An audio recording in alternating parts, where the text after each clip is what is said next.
everyone, this is Beth from Art by Bedell, and today for January 23rd we have texture. I'm going to work on this book page here and then this short little page here. Now these little pages like this that I've incorporated into my journal are to cover the signatures, so when you see them on the outside they're colorful and pretty. So I'm going to work on those two pages, and my book is getting harder and harder to work in, but that's okay because I'm loving that. And I have for texture to start with. I have this really textured paper. Look at that. Is that yummy? And I just have scraps of it. Back in the day, I had like 12 by 12 sheets, and now I just have scraps left. So I've taken and glued these together so that they can eventually cover my page here. And then this one is going to cover the back of this. But before we put that all together, I'd like to do some work on them.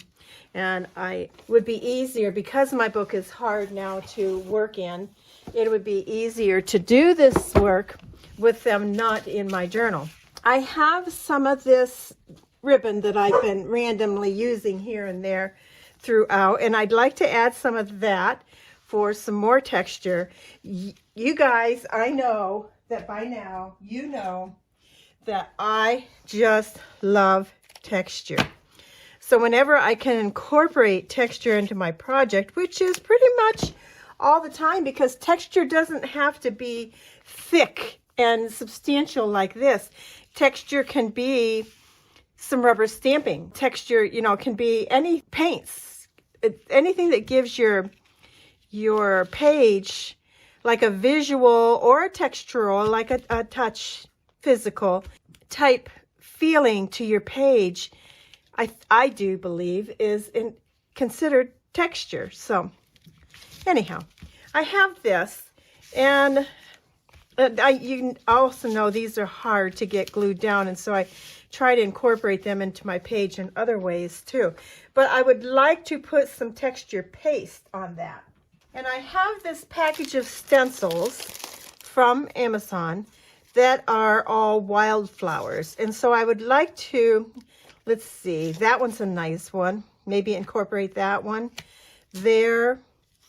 And then another one over here. That's too big. It'll have to be a narrow one for over on this other part. So, oh, here we go. I bet this would work. Yes, that'll work on there. And then this, is that for sure the one I want to use? I did see this one. I think I want to do that one. So this is a test. I'm not sure how well this is going to go through this. So I think I'll try it on this one first, and if it doesn't work, I can always turn this over. Or maybe I should do a smaller piece, put my texture on here, do a smaller piece and put it over top. I have a feeling it's not going to work. I mean, I hate to be a quitter and not do this test, right? But I just have a feeling that it's not going to work. So rather than spoil what I've got for an idea, I'm going to put this on here, get my palette knife and my golden light modeling paste here. And then I'm just going to spread this down. And usually I go with a really light coat because it takes so long to dry. But I think that because of the textured paper I'm putting this on, I think a heavier coat of this probably would be beneficial. We'll go like that and take that off. Oh, and that looks pretty cool. Looks pretty cool. You clean off the stencil here a little bit, some of this excess paste that we don't want to lose. Okay, and we'll set that aside. Now for this one, we're going to do the same thing. And I'm going to put it like right up here, I do believe. And see what we can get put on here. Again, I'm going to go a little heavier with my paste.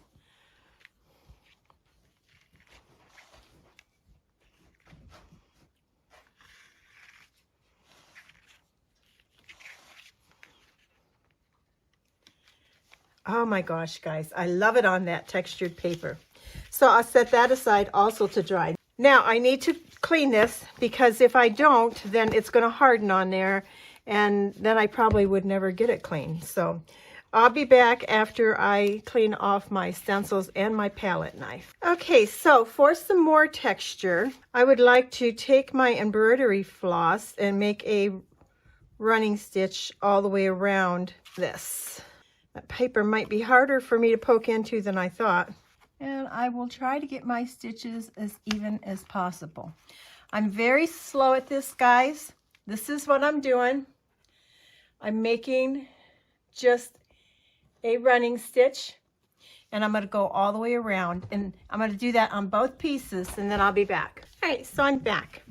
I have all my stitching done. I did a little extra stitching down here just for some texture, and then I went all the way around. I also took some stitches on the top and the bottom to hold my woven thread on. And the same here. I went all the way around, some stitches on the top and the bottom, and then a little extra stitching here, just for some interest. Now, I have decided that in my book, this was the page I was going to use right here. I've decided to use the last page of the journal, and I'm going to glue this one on top of here. So I will get that done. I'm going to use some tacky glue.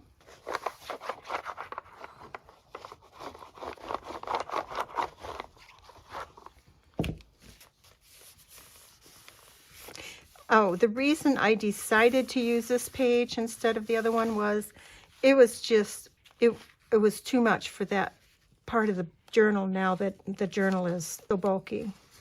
And it just wasn't going to close very well. And then I'm going to take this strip and I'm going to glue that right on the back side of this. But what I'm going to do is glue the two short sides and the inside long side so that I have a tuck spot here.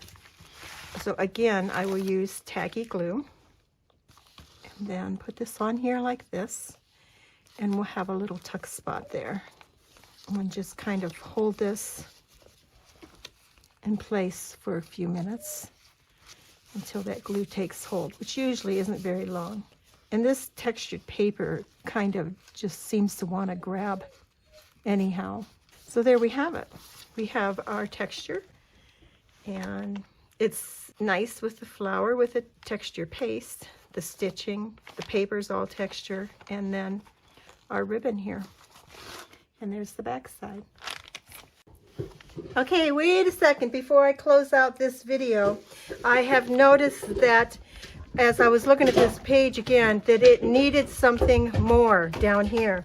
So I have a piece of the fabric that I'm using for in my journal. You can see that here. And I want to put this here with a butterfly label. And then I feel that will balance out that more than we have. Yeah, I like that much better. So I'm just going to put a little bit of glue on this. Hold that page open if I can.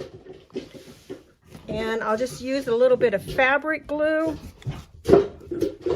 And that's Sammy in the background with her plastic peanut butter jar.